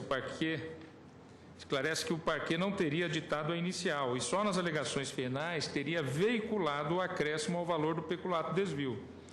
Entende que esse fato tem relevo penal para a definição da materialidade do crime, bem como para efeitos de progressão no regime da pena a ser eventualmente cumprida, pois o artigo 33, parágrafo 4º do Código Penal condiciona a progressão do condenado à reparação do dano que causou ou a devolução do produto do ilícito praticado com os acréscimos legais. Nesse aspecto, eu entendo que há razão ao embargante. É que consta da denúncia que o embargante teria desviado R$ 536.440,55, oriundo do contrato 2003/204.0, em proveito da empresa SMPIB e em prejuízo à Câmara dos Deputados. Todavia, em sede de alegações finais, o parquet afirmou que, não obstante tenha se referido ao montante mencionado na denúncia, a partir da análise do laudo 1.947/2009-INC, verificou-se desvio de R$ 1.077.857,81. Com efeito, o fato do valor indicado em sede de alegações finais não ter sido objeto de aditamento da denúncia oferecida importa em cerceamento do direito de defesa do embargante para se manifestar sobre o ponto. Segundo o entendimento da Corte, cito o HC 71.749, Rio Grande do Sul, relatoria ministro Rezec, o aditamento proposto pelo Ministério Público traz à cena fato novo. Deve-se, pois, garantir ao acusado o direito à notificação para eventual resposta escrita. Diante desse quadro, entendo ser o caso de acolhimento nesta parte dos embargos para esclarecer que o embargante foi condenado a título de peculato pelo valor de R$ 536.540,55, exatamente nos termos em que é apresentada a denúncia. Por isso, senhor presidente, nessa parte eu divido de Vossa Excelência para acolher em parte os embargos de declaração. Ministra Carmen Lúcia. Acompanho Vossa Excelência, presidente. Ministro Ricardo Lewandowski. Senhor presidente, eu vou pedir vênia a Vossa Excelência para acompanhar o eminente ministro Dias Toffoli na objeção que levanta. E realmente, aqui no meu voto, eu observo que no delito de peculato, ou com relação a esse crime, o embargante afirma que há omissão quanto ao montante pelo qual ele foi condenado. Sustenta que a denúncia narrava que o valor do desvio praticado pelo embargante era de R$ 536.440,55. Por outro lado, quando da apresentação das alegações finais, o parquet, mesmo não tendo aditado o inicial, veiculou valor superior, qual seja, R$ 1.077.857,81. Ele afirma, o embargante, que a questão diz respeito à própria materialidade do crime e tem poder de influir na progressão de regime da pena a ser eventualmente cumprida e também sobre outros consectários legais. Desse modo, em síntese, pede esclarecimentos quanto a esse ponto. E, bem resumido, eu entendo da Tavênia, senhor presidente, assistir razão ao embargante. Por essa razão, por esse motivo, é que eu me filio à divergência levantada pelo ministro Dias Toffoli. De fato, consta da denúncia que o embargante teria desviado R$ 536.440,55 do contrato 2003/204.0 em proveito da empresa SMPIB e em prejuízo à Câmara dos Deputados. Ao apresentar suas alegações finais, o Ministério Público afirma que, não obstante tenha se referido ao montante mencionado na denúncia, a partir da análise do laudo 1947/2009 do Instituto Nacional de Criminalística, verificou-se, então, ou verificou o parquê, o desvio de R$ 1.077.857,81. E como foi bem destacado pelo ministro Dias Toffoli à ocasião do julgamento, em seu voto, faz-se necessária a observância da precisa correlação entre a denúncia e a sentença, razão pela qual o referido valor que não foi objeto de aditamento à denúncia não pode, assim, ser considerado para fins de condenação, sob pena de violar-se o princípio do contraditório e, por consequência, o direito do réu de defender-se dos fatos narrados na peça acusatória. Assim, eu acolho os embargos para sanar a omissão, esclarecendo que o montante pelo qual o embargante foi condenado a título de peculato, porque esta foi a acusação que lhe foi feita, corresponde a R$ 536.440,55, tal como constou da denúncia, inclusive para o efeito do artigo 91, inciso 2º-B do Código Penal. O que diz esse artigo? É bem conhecido por todos nós. Diz o seguinte: são efeitos da condenação, artigo 91, inciso 2º, a perda em favor da União, ressalvado o direito de lesado ou terceiro de boa-fé, : B, do produto do crime ou de qualquer bem ou valor que constitua proveito ao ferido pelo agente com a prática do fato delituoso. Então, senhor presidente, também aqui, penso eu, como já externei meu raciocínio em ocasiões passadas, a decisão, a sentença, quer dizer, nós temos aqui um acórdão que equivale à sentença de primeiro grau, precisa ser líquida, precisa claramente estabelecer data vênia, qual foi o valor objeto do peculato imputado ao embargante. Em outros delitos, eu reconheço, haveria dificuldade de se chegar a esse valor sem uma perícia, mas aqui não há dúvida nenhuma, porque a própria denúncia imputa-lhe um valor determinado. E o réu se defende dos fatos que lhe foram imputados na denúncia. Não bastava que viesse nas alegações finais o dobro do valor, sem que fosse aditada a denúncia. Então, senhor presidente, neste ponto, eu acolho os embargos para sanar a omissão e prestar tal esclarecimento. Com relação à perda do mandato, eu verifico que, a rigor, não há uma omissão nem contradição, porque, àquela época, o plenário decidiu que competia ao Supremo Tribunal Federal estabelecer a perda do mandato.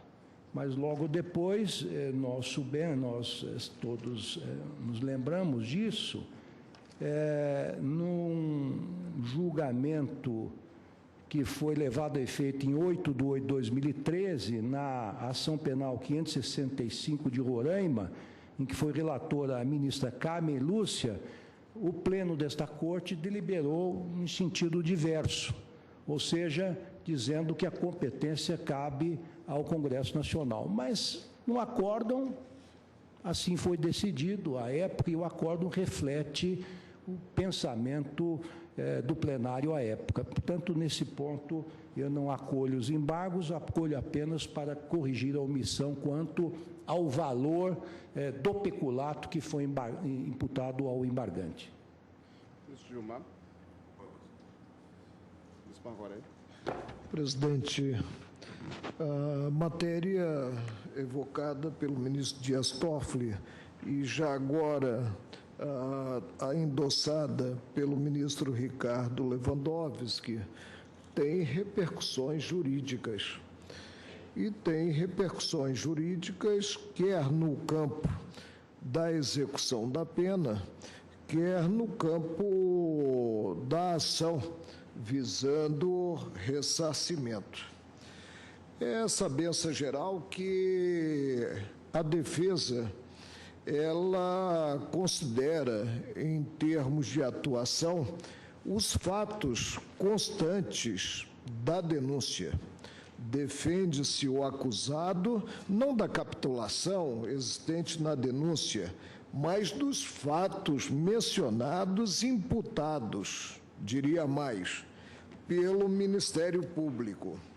E o Código de Processo Penal é categórico ao revelar que, encerrada a instrução probatória, se entender cabível nova definição jurídica do fato, em consequência de prova existente nos autos, ou de elemento ou circunstância da infração penal não contida na acusação, o Ministério Público deverá aditar a denúncia ou queixa no prazo de 5 dias, se em virtude desta houver sido instaurado o processo em crime de ação pública, reduzindo-se a termo o aditamento quando feito oralmente. E no parágrafo 1º temos a consequência do fato de não ocorrer esse aditamento à denúncia. Está previsto que, não procedendo o órgão do Ministério Público ao aditamento, aplica-se o artigo 28 do Código Penal. Pois bem, o que ocorreu na espécie? De forma clara, de forma precisa, se revelou o valor que estaria envolvido, considerada a prática criminosa peculato. Posteriormente, no curso da instrução, houve a feitura de uma perícia e chegou-se nessa perícia à conclusão de que o valor seria superior àquele retratado na peça primeira da ação penal e cujos parâmetros serviram à apresentação da defesa. O que fez o Ministério Público? Aproveitou um espaço que é um espaço muito limitado, o espaço das alegações finais, para vir a substituir o valor inicial, até mesmo reconhecendo com isso as consequências jurídicas a que me referia no início da minha fala. A meu ver, há algo a ser enfrentado, e a ser enfrentado com desassombro pelo plenário, que é o descompasso existente, presente à organicidade do próprio direito, e descompasso que, afirmo, terá consequências posteriormente.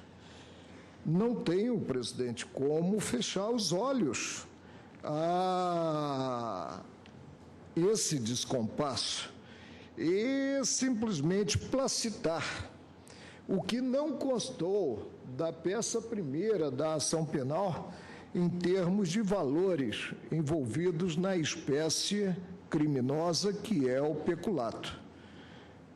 Por isso, acompanho o voto proferido pelo ministro Dias Toffoli, a fim de que conste do acórdão expressamente que no peculato esteve envolvido o valor retratado pelo Ministério Público na denúncia.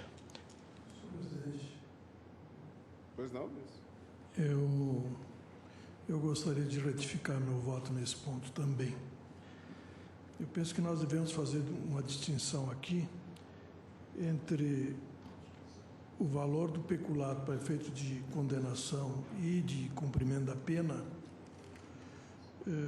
que não pode ser diferente do valor, não pode ser maior do que o valor estabelecido na denúncia, e esse esclarecimento deve ser feito, que para efeitos penais e de cumprimento da pena, no âmbito exclusivamente penal, o valor é o da denúncia.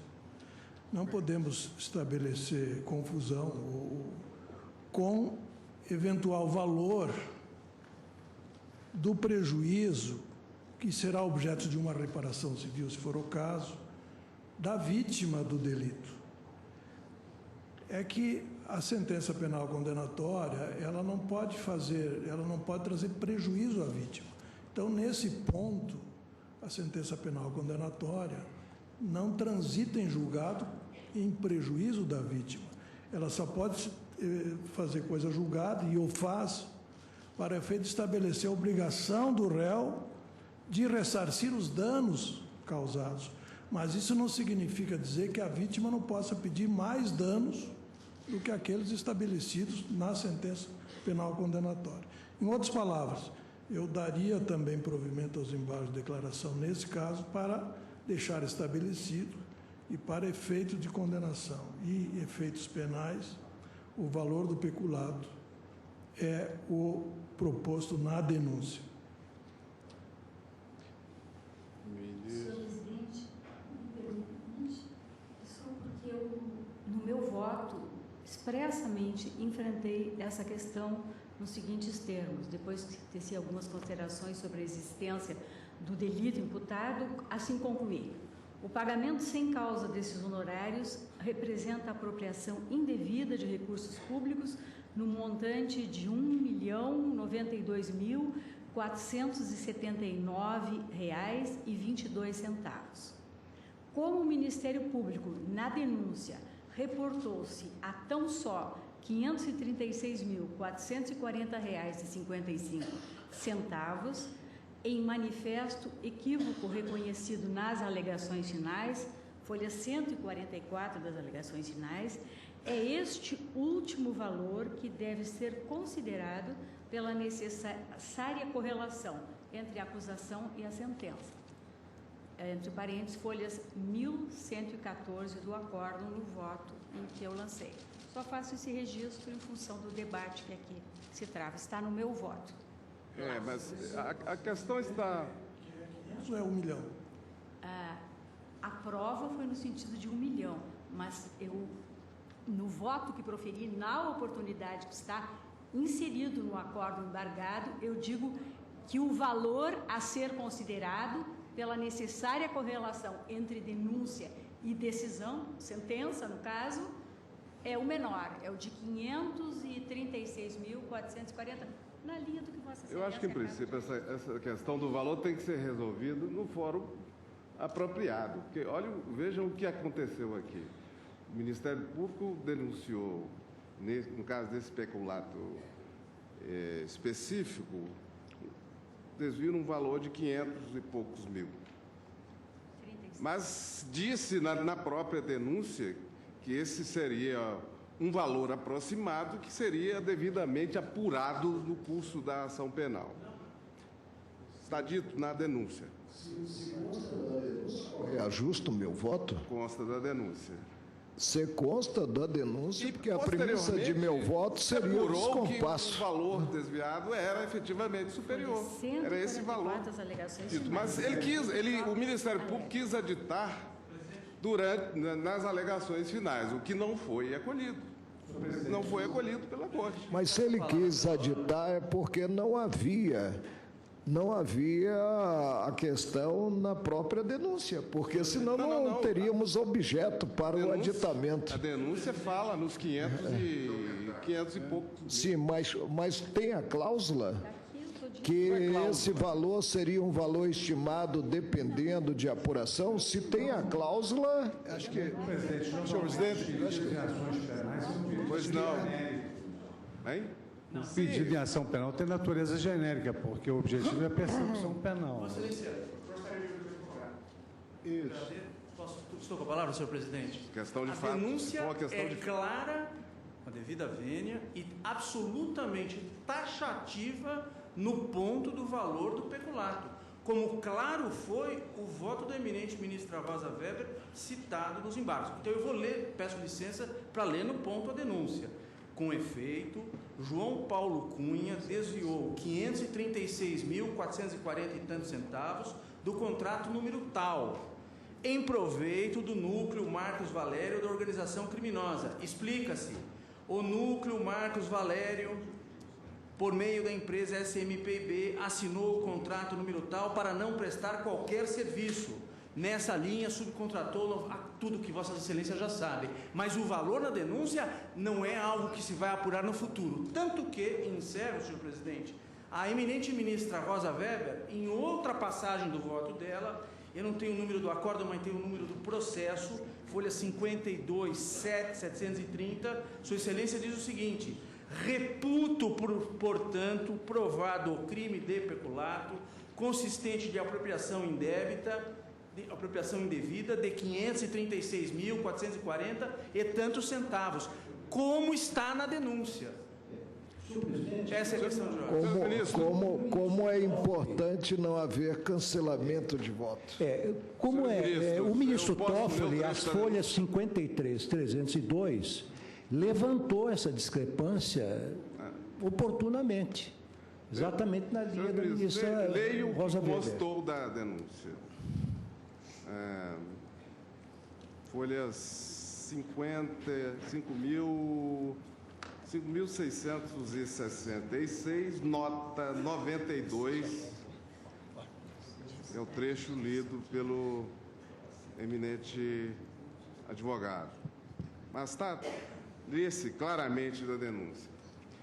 O locupletamento provavelmente foi maior, levando-se em consideração a forma de atuar nos contratos públicos do núcleo Marcos Valério, como será visto ao longo do presente tópico. Ou seja, não há nada taxativo aqui.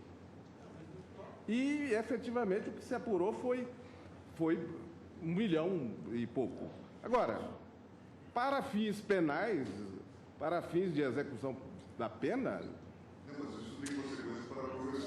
O artigo 33, parágrafo 4º. Quando for colocado. Sim, mas o que eu disse no meu voto? Basta que ele deposite a quantia apontada na denúncia sobre a qual há concordância. Pronto. O meu voto diz isso. O meu voto aqui nos embargos. Vamos tornar extremo de dúvida. Para ficar sem dúvida, eu acho que o acolhimento é pertinente exatamente para esse esclarecimento que nós tínhamos. Agora, o que eu acho é o seguinte: isso não impede que a União Federal, em uma ação apropriada, reivindique essa quantia que sobeja. O que eu acho que não é próprio nós dizermos aqui, em matéria penal, numa ação penal, não, o desvio foi apenas de 500 mil, quando está claro nos autos que foi de 1 milhão e pouco. Que nós reconheçamos, sim, que o desvio foi de 500 e pouco, para os efeitos da ação penal, sem embargo de eventual apuração na esfera. Só esclarecer isso, presidente. Acolher para este, para deixar escoimado de qualquer dúvida que o réu tem direito. Exato. Estamos todos de acordo? Vossa Excelência Não, reage. presidente. Não. Presidente, em primeiro lugar, os embargos declaratórios não são um recurso de mão dupla, né? E não posso julgá-los chegando a uma conclusão contrária aos interesses do embargante, Considerada matéria que não foi versada por parte interessada, né? No caso, o Ministério Público ou até mesmo a União, né? Quanto ao mais, Vossa Excelência mesmo admite que o valor a prevalecer é o valor constante da denúncia. Não poderia, por honestidade intelectual, né, e é um predicado de Vossa Excelência, não poderia, né, votar de forma diversa, né? Admite que houve uma modificação, se tentou uma modificação quando da confecção e apresentação das alegações finais. Agora, para tornar extremo de dúvidas a coisa, já que surge, né, essa contradição, devemos prover os declaratórios, né? E prover os declaratórios nesses termos preconizados por Vossa Excelência. A mim me parece que realmente a pretensão recursal da parte embargante ajusta-se ao perfil dos embargos da declaração. Mesmo porque cabe explicitar na parte dispositiva esse aspecto que foi suscitado nos embargos de declaração, na medida em que, como é da jurisprudência desta Corte, o Poder Judiciário julga a acusação nos exatos limites delineados do que se refere à matéria de fato na denúncia, portanto, na peça acusatória, ou havendo referência explícita ou implícita. Mas o importante é que, neste caso, a peça acusatória indica um determinado valor. O voto que a ministra Rosa Weber proferiu esclarece muito bem esses dois aspectos. As alegações finais não representam um momento procedimental no qual se possa corrigir algum equívoco da denúncia. Para isso, há outros mecanismos estabelecidos no Código de Processo Penal. Nós temos aí o artigo 383, que cuida da emendatio libelli, do artigo 384, que fala da mutatio libelli, com ou sem aditamento, são as hipóteses do caput e do parágrafo único. Mas o fato é que o valor em si não vai descaracterizar a natureza delituosa da infração penal, nem desqualificar o crime de peculato. O crime de peculato remanescerá como tal. Mas há repercussões de ordem jurídica, como aqui já foi salientado. Agora, mais proximamente, o ministro Gilmar menciona o parágrafo 4º do artigo 33 do Código Penal, que condiciona a progressão de regime nos crimes contra a administração pública, e peculato é um gravíssimo delito contra a pública administração, mas a progressão fica condicionada nesses ilícitos aqui à reparação do dano causado. É o que diz claramente o parágrafo 4º do artigo 33 do Código Penal. O condenado por crime contra a administração pública terá a progressão de regime do cumprimento da pena condicionada aqui à reparação do dano que causou ou à devolução do produto do ilícito praticado com os acréscimos legais. Agora, é claro, no plano da responsabilidade civil, que é uma outra consequência jurídica emergente da prática do delito, aí a própria legislação processual penal, hoje, após a reforma processual de 2008, estabelece que, sempre que possível, a sentença penal condenatória, ela definirá, ao menos, o valor mínimo para efeito de reparação civil dos danos infligidos, causados à vítima, no caso, ao Estado, no sentido amplo, assim considerado. E é claro que, em juízo, nada impede que a vítima, que o sujeito passivo da ação delituosa pretenda, digamos, um quantum até maior, mas isso para efeitos civis. Mas no plano penal há uma repercussão imediata no que diz respeito aos próprios condicionamentos quanto à progressão no regime de execução da pena. No caso, impôs-se o cumprimento da pena nesse caso, em regime fechado, portanto, com recolhimento a estabelecimento penitenciário de segurança máxima. Portanto, a progressão vai depender, sem prejuízo de outros requisitos, a que alurde o artigo 112 da Lei de Execução Penal, a satisfação dessa específica exigência contida no parágrafo 4º do artigo 33 do Código Penal, que diz respeito àquelas hipóteses, como no caso em que o delito é praticado contra a administração pública. Por isso, a mim me parece que a pretensão recursal manifestada pela parte embargante neste caso deve ser acolhida para o efeito que se explicite o valor. E qual é o valor? O valor é aquele que foi formalmente, expressamente consignado pelo próprio Ministério Público na peça acusatória. E sob esse aspecto, a mim me parece que as razões invocadas pelo ministro Toffoli, que fez essa observação, parece que são procedentes. Senhor presidente, apenas para acrescentar no debate, o artigo 63 do Código de Processo Penal, ele estabelece realmente que, transitada em julgada a sentença condenatória, a execução poderá ser efetuada pelo valor fixado nos termos do inciso 4º do caput do artigo 387 deste Código, que é a sentença, esse valor a que se referiu o ministro Celso de Mello, sem prejuízo da liquidação para a apuração do dano efetivamente ocorrido.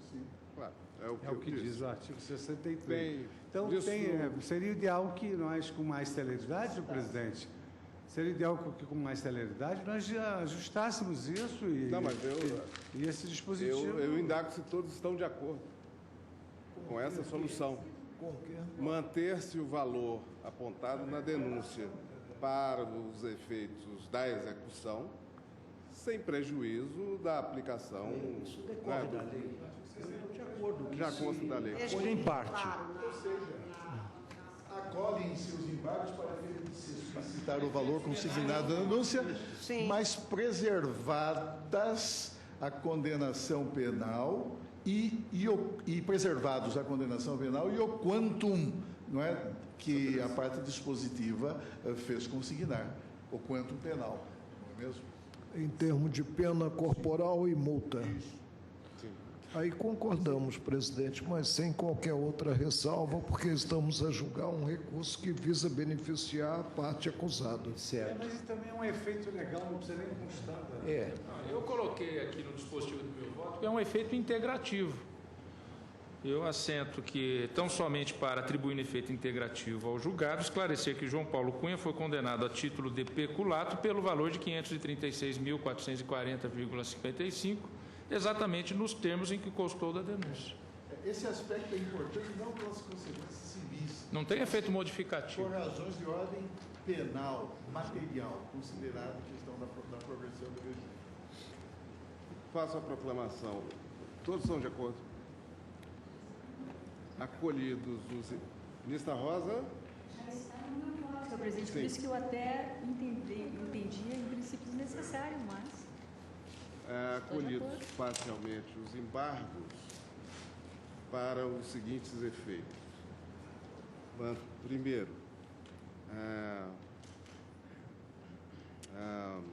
consignar que, para fins penais, será válido o valor apontado na denúncia de 500 e... Quem tem aí? 536.440 reais. E 55 centavos. E 55 centavos. Sem prejuízo da aplicação do artigo 33, parágrafo 4º do Código Penal. Fazemos uma pausa agora ou continuamos?